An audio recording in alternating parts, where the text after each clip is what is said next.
sommaire de la revue de presse ce matin, en République démocratique du Congo, les violences dans le Kasaï continuent de préoccuper la communauté internationale. Mais après les mois et les réactions, l'heure est à l'investigation.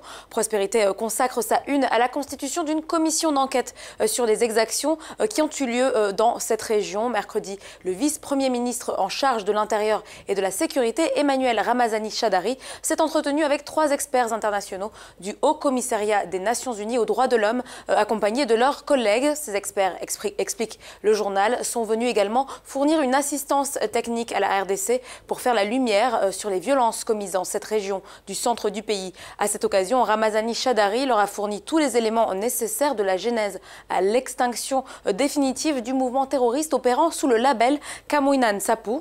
Les 3 experts effectueront une visite à Kananga dans les prochains jours pour rencontrer les autorités provinciales afin de, selon leurs termes, palper du doigt les réalités du terrain.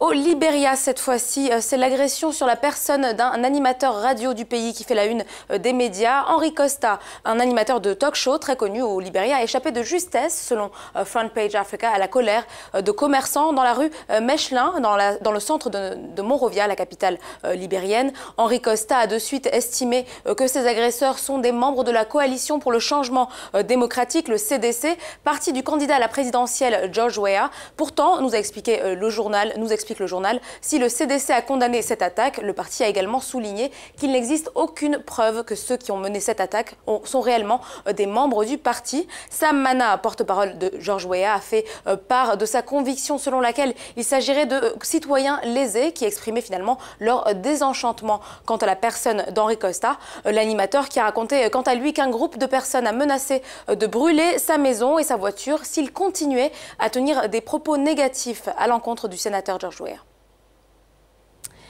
À Madagascar, pour terminer, l'épidémie de peste continue de faire des dégâts. L'Express nous raconte qu'une trentaine d'internes auraient contracté la bactérie de la peste en intervenant dans la prise en charge des malades. Depuis le début de l'épidémie, l'annonce a été faite par Eri Pérez Descoyard, président national de l'association des internes. Les internes dénoncent désormais le faible équipement de protection dans la prise en charge des pestiférés. Ces derniers menacent donc d'interrompre leurs activités. L'Express rapporte par ailleurs de témoignages d'étudiants en médecine désillusionnés. Je cite, « Nous sommes faiblement protégés dans la prise en charge des malades. Les cache-bouches utilisés sont ceux qui sont utilisés par les chirurgiens. Les surblouses ne changent que toutes les 24 heures. Et au début de l'épidémie, nous avons dû nous-mêmes acheter ces équipements. »